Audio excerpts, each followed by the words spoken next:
우리 고린도 후서 8장 8절에서 12절 말씀 같이 보도록 하겠습니다. 고린도 후서 8장 8절에서 12절 294페이지 같이 한 목소리로 같이 읽겠습니다. 시작. 내가 명령을 하는 말이 아니요 오직 다른 이들의 간절함을 가지고 너희의 사랑의 진실함을 증명하고자 함이로라. 우리 주 예수 그리스도의 은혜를 너희가 알거니와 부요하신 이로써 너희를 위하여 가난하게 되심은 그의 가난함으로 말미암아 너희를 부요하게 하려 하심이라. 일에 관하여 나의 뜻을 알리노니 이 일은 너희에게 유익함이라. 너희가 1년 전에 행하기를 먼저 시작하였을 뿐 아니라 원하기도 하였은즉 이제는 하던 일을 성취할지니 마음에 원하던 것과 같이 완성하되 있는 대로 하라. 할 마음만 있으면 있는 대로 받으실 터이요 없는 것은 받지 아니하시리라. 아멘. 기도하겠습니다. 하나님 감사합니다. 우리가 하나님의 은혜를 누리고 또 그 은혜를 전하고 또 하나님의 마음을 시원케 해드리며 또 다른 사람에게 그리스도의 사랑을 증거하는 우리의 삶이 되게 하여 주시기를 원합니다. 감사하며 예수님 이름으로 기도합니다. 아멘. 아멘. 감사합니다. 오늘 추수감사 주일을 맞이해서 증명된 사랑이라는 제목으로 같이 말씀을 나누기를 원합니다. 이미 집사님들의 설교와 간증을 통하여 많은 은혜를 받으신 줄로 압니다. 그래서 오늘 저는 이제 짧게 말씀을 전하고자 합니다. 마게도니아 지역에 있는 교회들이 빌립보 교회, 데살로니가, 베레아 교회가 있었습니다.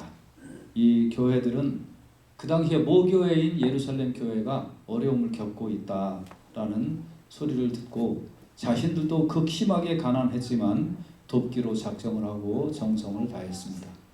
여러분, 예루살렘 교회가 어떤 교회입니까?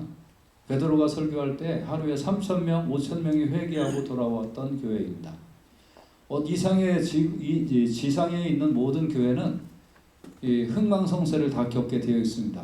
부흥하고 성장하다가 또 어려움을 당하고 또 이 교회가 없어지기도 하는 겁니다. 여러분, 산에 있는 나무를 보십시오. 산에 있는 나무가 몇천 년 된 나무들이 있습니까? 거의 없습니다. 길어야 200년, 300년 이 정도 됩니다. 왜 그랬을까요? 산은 그대로이지만 나무는 죽고 살고 하면서 그 산에 나무가 그대로 있기 때문에 그렇습니다. 이 땅의 교회들도 정말 막 몇천 년 된 교회, 지금도 잘 모이는 교회 없어요.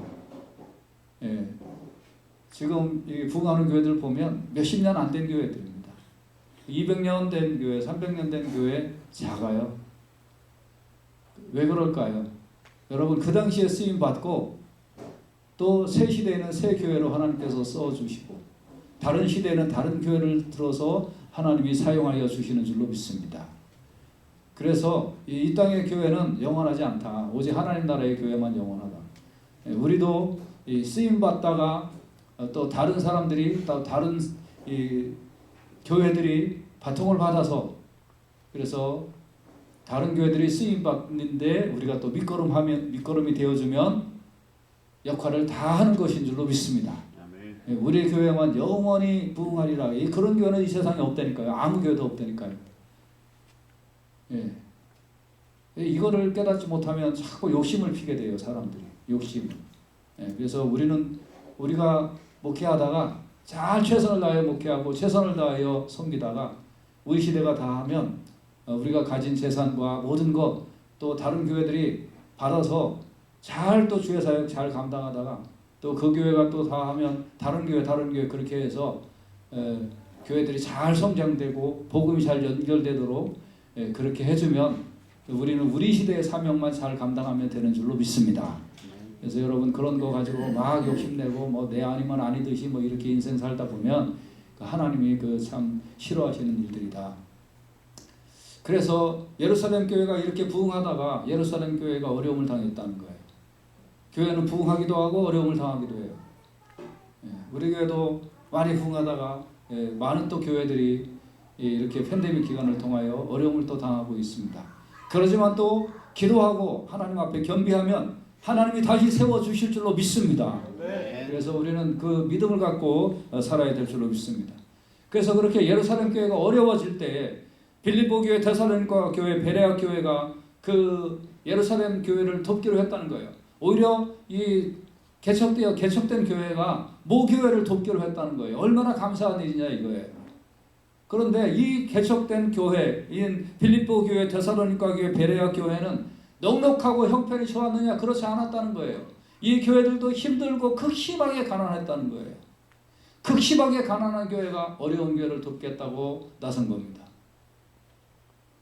좀 형편이 좋은 교회가 어려운 교회를 돕겠다 그러면 이해가 가겠지만 극심하게 가난했다는 거예요. 이 교회들이 돕겠다 하는 겁니다.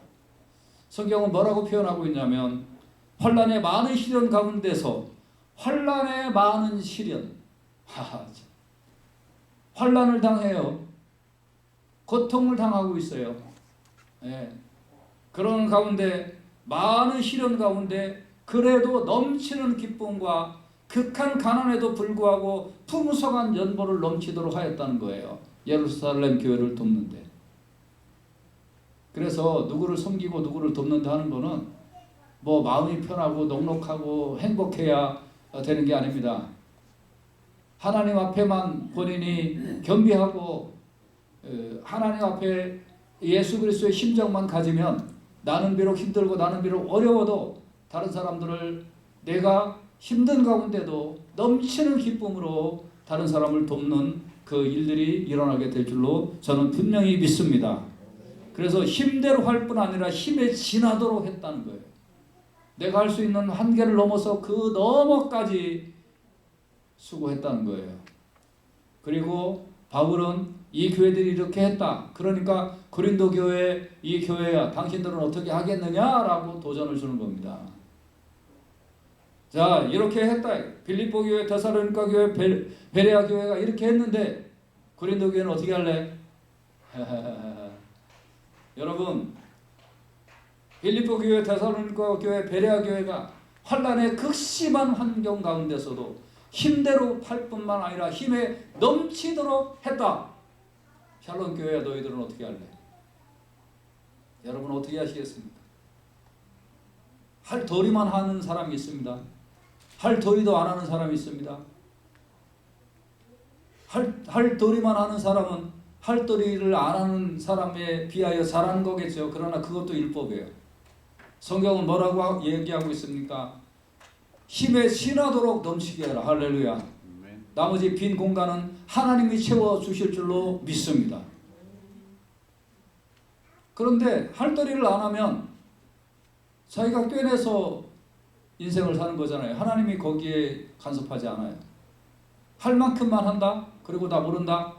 그러면 그래 너 할 만큼 했어? 나도 할 만큼 한다고 하나님이 거기서 끝이에요. 그러나 그 이상으로 할 때 하나님이 간섭하여 주실 줄로 믿습니다. 그래서 8절에는 이제 바울이 명령으로 하는 게 아니라고 말하고 있잖아요. 명령으로 하는 게 아니다. 이 말은 뭐예요? 고린도 교회야 너희들 내가 이렇게 하라고 명령하는 거 아니야. 너희들 마음을 일깨워주는 거야. 마음을 일깨워줄 테니까 그리스도의 마음을 너희가 가졌느냐? 그럼 열심히 해봐 라고 말씀해주고 있는 거예요. 그래서 그것이 사랑을 증명하는 거라는 거예요. 사랑을 여러분 뭘로 증명합니까? 할 도리도 안 하고 사랑 증명합니까? 그런 사랑 증명 없어요. 할 만큼만 했으니까 그건 율법이에요. 여러분 세금 국가에서 당신 세금 얼마큼 내십시오라고 하니까 나 그만큼 내기 싫어요. 더 낼게요. 그런 사람 있나요? 모르겠어요. 저는 한 번도 그래 본 적이 없어요. 한 번도 그래 본 적이 없어요. 덜 낸 적도 없지만 거기서 나온 만큼 냈어요. 그거 뭐예요? 할 만큼만 하면 되는 거예요. 세금 더 내실 필요 없어요, 여러분. 그렇다고 덜 낼 필요도 없습니다만 나오는 만큼만 하세요. 예. 그런데 그거는 사랑이라고 안 그러는 거예요. 그래서 그걸 뭐라고 그래요? 납세의 의무라고 하는 거예요. 납세의 의무는 뭐예요? 할 만큼만 하면 되는 거예요. 그런데 사랑은 의무가 아니에요. 사랑은 할 만큼만 해서 나 했습니다라는 게 아니라요. 할 만큼을 넘게 하는 것이 사랑의 의무인 줄로 분명히 믿습니다. 할 만큼을 넘게 하는 것이 사랑의 의무이다. 그래서 로마서 5장 8절에 보면 우리가 아직 죄인 되었을 때 그리스도께서 우리를 위하여 죽으심으로 하나님께서 우리에게 대한 자기의 사랑을 확증하셨다 그랬어요. 예. 그래서 하나님께서 우리에게 대한 자기의 사랑을 확증하셨다. 뭐 할 때요? 한 이상으로 할 때. 고린도서 8장 9절에 우리 주 예수 그리스도의 은혜를 너희가 알거니와 부유하신 자로서 너희를 위하여 가난하게 되심은 그의 가난함을 인하여 너희로 부유하게 하려 하심이라. 예수님이 왜 가난하게 되셨느냐? 예수님이 가난하게 됨으로 우리가 부유하게 되었다.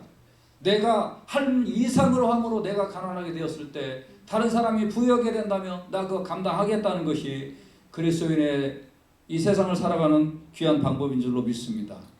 그래서 여러분과 제가요, 이거 강요하는 게 절대 아니라는 거예요.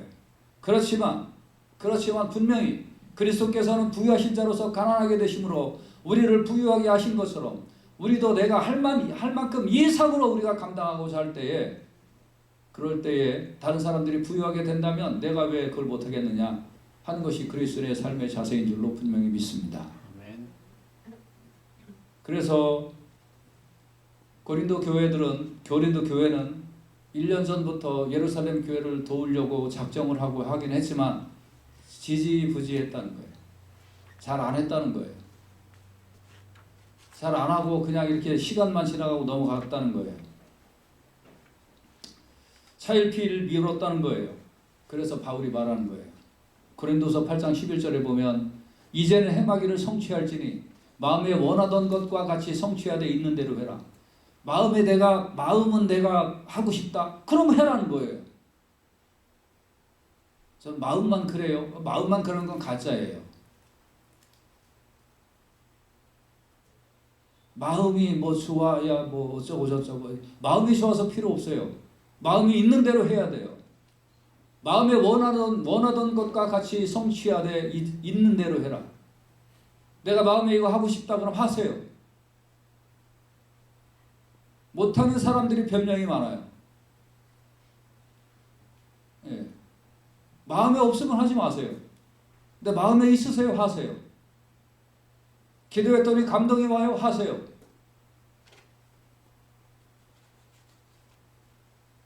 기도했더니 하나님께서 이런 은혜를 주시고 감동이 오는데 손 떨려서 못하겠어요? 그럼 예수 믿지 마세요.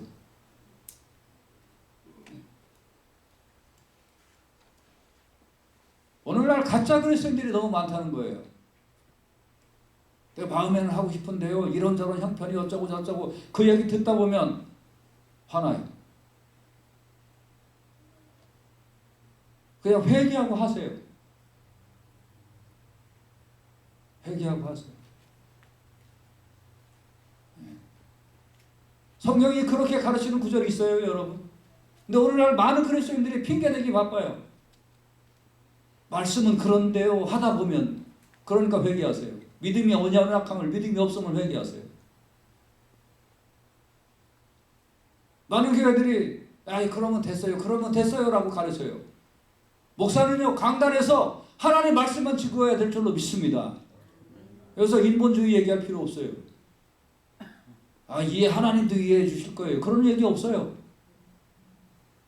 목사가 말씀을 왜곡해서 가르치는 강단에 있는 교인들이 무슨 영적으로 풍요로움을 경험하겠어요? 마음에 있어요? 하세요. 마음에 없으면 하지 마세요. 감동을 받으셨어요? 하세요. 나머지는 하나님이 책임져 주실 줄로 믿습니다. 이렇게 가르치는 것이 말씀을 말씀답게 가르치는 말씀인 줄로 믿습니다.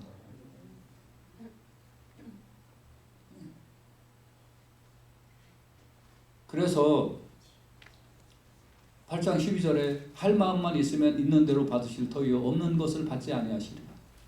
마음도 없는데 하기 싫다? 하지 마세요. 절대 하지 마세요. 헌금도 마찬가지예요.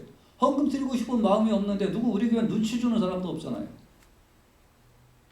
우리 교회 눈치 주는 사람도 아무도 없어요. 왜 헌금 바구니를 예배당 입구에다가 놨느냐? 두 가지 이유예요. 첫째, 초대교회가 그랬다는 거예요. 신약교회가 그렇게 했다는 거예요. 예수님 시절에도 예배당 입구에 헌금 바구니를 놓고 들어오는 사람들이 자기가 감동을 받을 때 받은 감동만큼 헌금했다는 거예요. 그래서 우리는 그렇게 개척 때부터 그렇게 했어요. 둘째, 이 잠자리채를 돌리면 눈치 때문에, 옆에 있는 사람 눈치 때문에 헌금하는 사람이 있을까봐 그런 거 하나님이 안 받으시니까 하나님이 받으시는 헌금을 해라. 눈치 헌금 하지 마라. 그런 식의 신앙생활을 처음부터 배워서 그래서 예수 제대로 믿는 거 아니다 하는 이유 때문에, 두 가지 때문에 헌금바구니 저기다 놨어요.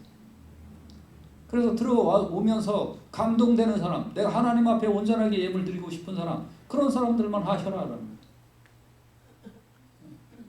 어느 교회가 헌금이 너무 안 들어와서 저렇게 헌금바구니를 넣었다가 헌금바구니를 돌렸대요. 그러니까 평균 20-30% 헌금이 늘어났대요. 그 20-30% 헌금 늘어난 걸 하나님이 기뻐하실까요? 저는 아니라고 봅니다. 할 마음만 있으면 받으실 터이요 없는 것을 받지 아니하시리라. 왜 마음에 없는 것을 하나님이 받으실까요? 절대 그렇지 않습니다. 마음에 있는 것을 받으시는 거예요. 마음에 있는 것. 왜 식당 밥만 먹으면, 왜 하숙집 밥만 먹으면, 뭐 다 그렇다는 게 아닙니다. 왜 엄마가 차려준 밥보다 건강식이 아닐까요? 엄마는 맛없는 반찬이라도 그 마음을 다해서 정성을 다하여 음식을 만들어 주시기 때문에 그런 거예요. 그래서 다른 거예요. 거기에 마음이 들어갔느냐 안 들어갔느냐가 더 중요한 거예요. 그래서 할 마음만 있으면 있는 대로 받으실 터이요 없는 것을 받지 아니하시리라. 여러분, 이번에 우리가 감사절기를 맞이해서 하나님 앞에 감사를 드립니다. 겉으로 어떤 감사, 드러나는 감사, 이거 매우 중요합니다. 그렇지만 그거는 내 마음이 이렇게 하나님을 뜨겁게 사랑합니다 하는 것을 하나의 증명하는 행위일 뿐이에요. 이게 겉으로 드러난 것이 다라면 그 사람은 하나님 앞에 진정한 감사 드리는 거 아니에요. 그건 뭐냐면 내 마음을 먼저 하나님 앞에 드리고 그것을 겉으로 드러나는 행위로 할 때에 하나님께서 그 감사를 받아주실 줄로 믿습니다. 진정한 감사는 그래서 마음부터 나와야 돼요. 마음부터. 진정한 감사. 내가 이렇게 해서 우리 교인들을 대접하고 싶다. 내가 이렇게 해서 다른 성도들을 대접하고 싶다. 내가 이렇게 해서 어려운 사람들을 대접하고 싶다라는 이 마음, 하나님이 주신 이 마음을 그거를 손으로 증명해낼 때에 하나님께서 받아주실 줄로 믿습니다. 그렇지 않고 하는 거는 아무 의미가 없다. 또 마음은 있는데 하기는 싫다. 하지 마세요. 마음도 없는데 내가 해야 된다. 그것도 하지 마세요. 내가 마음에 있는데 하고 싶다. 그러면 넘치도록 하십시오. 하나님께서 나머지를 책임져 주시고 여러분의 삶을 책임져 주실 줄로 믿습니다. 그래서 믿는 자는 오직 믿음으로 사는 거예요. 믿는 자는 믿음으로 사는 거예요. 믿는 자는 체면으로 사는 것도 아니고 믿는 자는 율법으로 사는 것도 아니고 믿는 자는 믿음으로 사는 거예요. 오직 의인은 믿음으로 말미암아 사는 거예요. 그래서 여러분과 제가 이 믿음으로 감사절을 잘 지내면서 하나님 앞에 영광이 되는 삶을 살아가시기를 주님의 귀하신 이름으로 축복합니다. 할렐루야. 같이 기도하겠습니다.